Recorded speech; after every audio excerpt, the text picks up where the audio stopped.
Hola, buenas tardes. Bienvenidos a la materia de Proyecto 7, Diseño Urbano.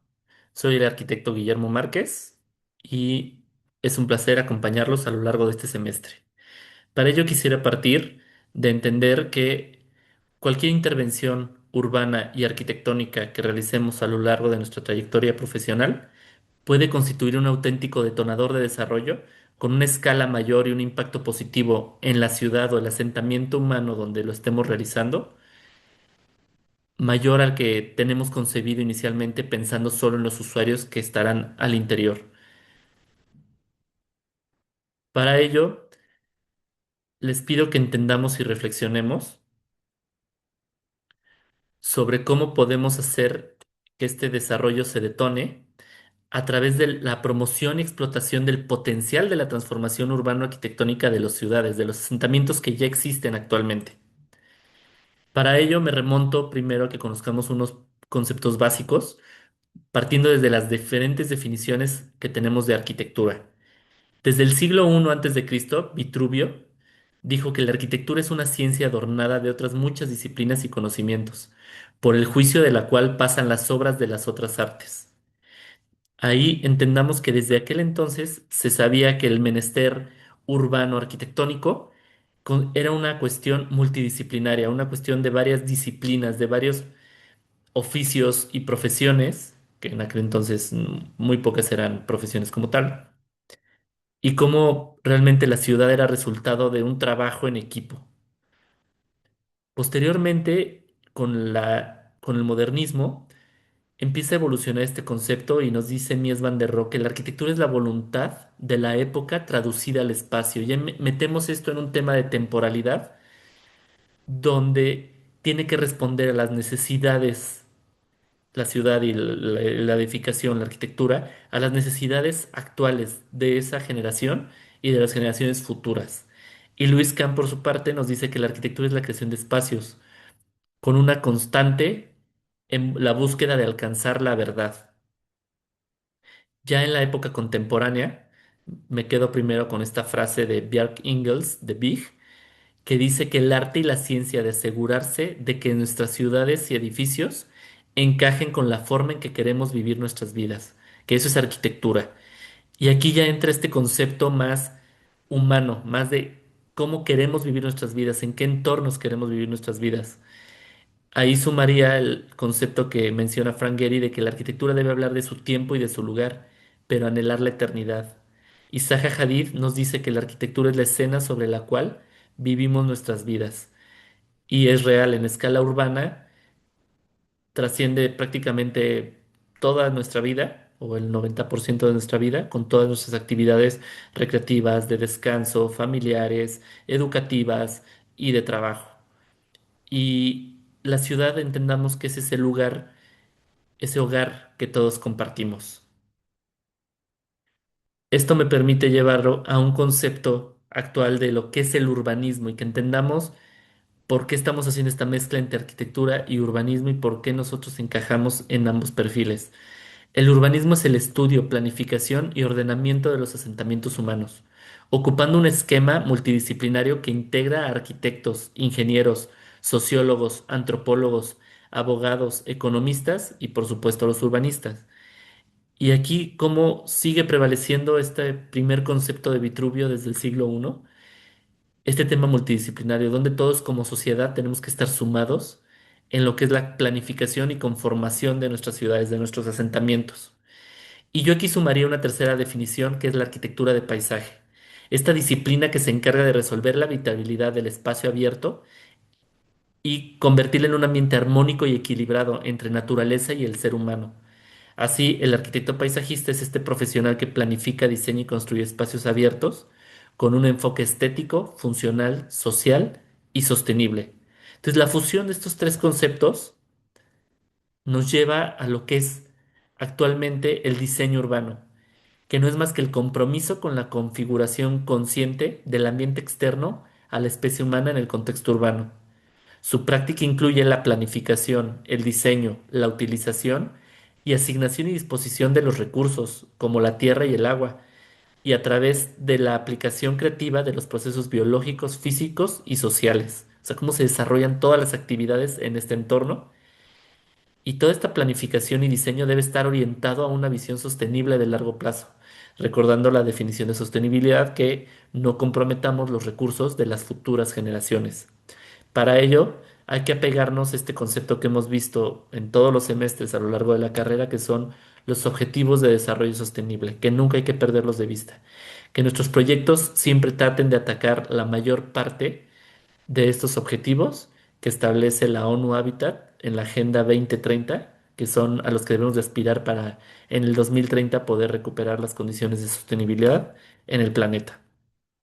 Entonces, siempre buscar sumar nuestro granito de arena desde nuestra trinchera, desde el alcance de nuestros proyectos, por pequeños que estos pudieran parecer, pueden tener un impacto muy positivo.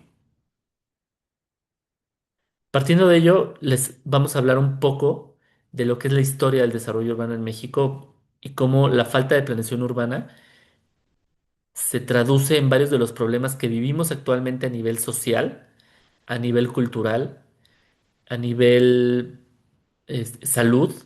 Entonces, la ciudad es esta máquina, este sistema que al tener fallas nos está generando problemas de inseguridad, de salud, de acceso a servicios de calidad, de, de no poder contar con las condiciones adecuadas de transporte, etcétera, por mencionar algunas, ¿no? La mala calidad del aire y, en fin. Entonces, partiendo de eso, quiero que vayamos analizando y viendo cómo lo vivimos actualmente en las diferentes ciudades de nuestro país y en varias ciudades de todo el mundo. No es exclusivo de México, está presente en todo el mundo. Entonces, primero, partimos de que nos encontramos todavía con modelos de ciudades dispersas. ¿Qué es la ciudad dispersa?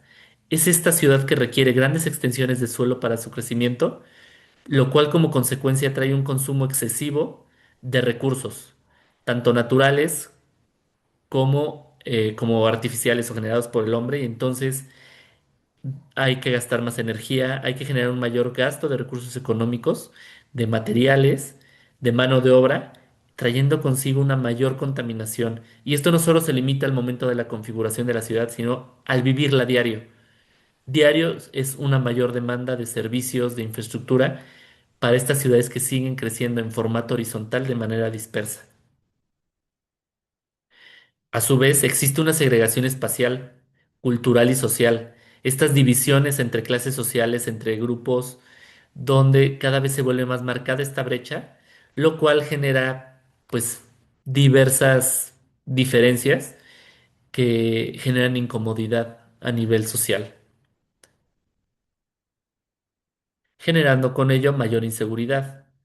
Que ahora pareciera que en años recientes crear estas ciudades retiradas con alguna especie de vigilancia o protección pueden dar este perfil de seguridad.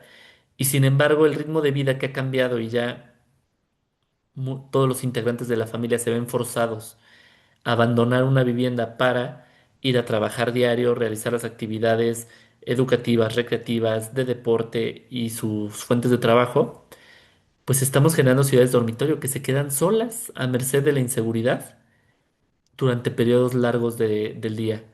Y entonces lo que parecía una solución se está convirtiendo en el origen de un problema, que es la inseguridad.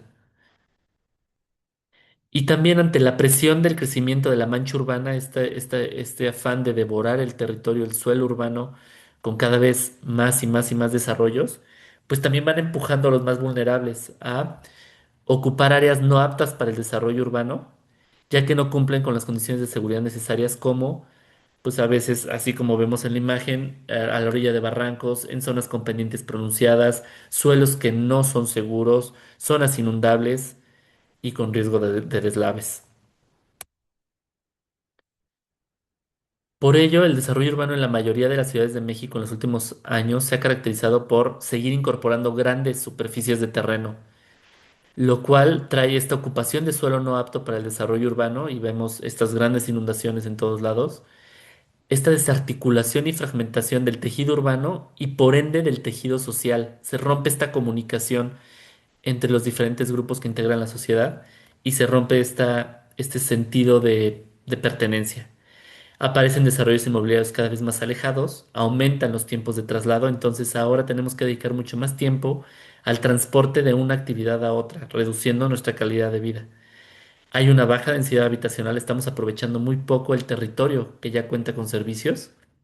Encarecemos la dotación de los servicios porque cada vez es más costoso mantener estas líneas de kilómetros y kilómetros de red de energía eléctrica, de red de agua potable, de drenaje, de transporte y prevalece la carencia de espacios abiertos y recreativos de calidad que además se puedan mantener en condiciones óptimas para dar estos espacios que necesita la población. Y caemos en el error de saturar el comercio y servicios en el centro de la ciudad. Entonces todas estas zonas periféricas se vuelven estas ciudades dormitorio y todos tienen que bajar a lo que es al valle, al centro de la ciudad o a los puntos de trabajo para poder resolver sus actividades. Y esto también trae consigo una serie de factores como son los errores en planeación y diseño de los espacios públicos, donde pues ya al ser meramente un requisito contar con un área verde, bueno, el desarrollador o las personas encargadas o incluso la propia población, pues localiza los espacios de forma arbitraria dentro de la ciudad sin una cuestión de planeación de por medio, ni un análisis real de las necesidades de la población. Se dan decisiones políticas por encima de todo. Hay falta de estudios sociológicos, económicos y culturales para definir los criterios de diseño y hay una mala selección de los elementos urbanos como el mobiliario, la paleta vegetal y materiales, que da origen a altos costos de mantenimiento y muchas veces en el abandono total de los espacios, teniendo postales como la que vemos ahora en pantalla, generando condiciones de insalubridad e inseguridad. Todo esto genera que no hay un sentido de pertenencia en la población. Este sentido de pertenencia es que hagamos el espacio nuestro. Entonces, al no verlo como nuestro, no satisfizo nuestras necesidades. Es algo que no nos importa lo que ocurra con él y seguimos teniendo estos espacios que se vuelven un foco de infección y un foco de inseguridad. Se fractura el tejido social y se siguen abriendo estas brechas entre los estratos sociales, hay más desigualdad y hay un maltrato y abandono por parte de los usuarios y del gobierno al no poder mantenerlos, al no poderse dar abasto con tantos espacios en una ciudad cada vez más extendida. Entonces, pues estos espacios abandonados se vuelven oscuros y solos y son proclibles para varias cuestiones de inseguridad. Y aquí les dejo una última reflexión de qué tanto hemos avanzado en nuestro país, porque esfuerzos hay y hay muchos. Y por eso podemos ver casos de éxito en el mundo, ciudades referente como lo son Copenhague, que sin importar el clima extremo que pueden llegar a padecer en inviernos muy crudos, es de las ciudades con mayor uso de la bicicleta como medio de transporte. Tenemos Ámsterdam, donde el aprovechamiento de los cuerpos de agua de estos canales como ejes de movilidad, además de ser una de las ciudades también pioneras en la movilidad ciclista y destacando por una muy buena calidad de vida. Montreal, ya en nuestro continente, también con una cuestión policultural, una cuestión muy atractiva. Y si se dan cuenta, son ciudades con inviernos mucho más crudos, o sea, con condiciones mucho menos privilegiadas que las que tenemos en México y no lo estamos aprovechando en su totalidad. Singapur, que es una ciudad-estado de reciente creación y como de ser prácticamente selva se convirtió en uno de los pioneros a nivel urbano y a nivel económico, es una potencia. Entonces ahora vemos estas postales que hace 50 años hubieran sido impensables en ese sitio.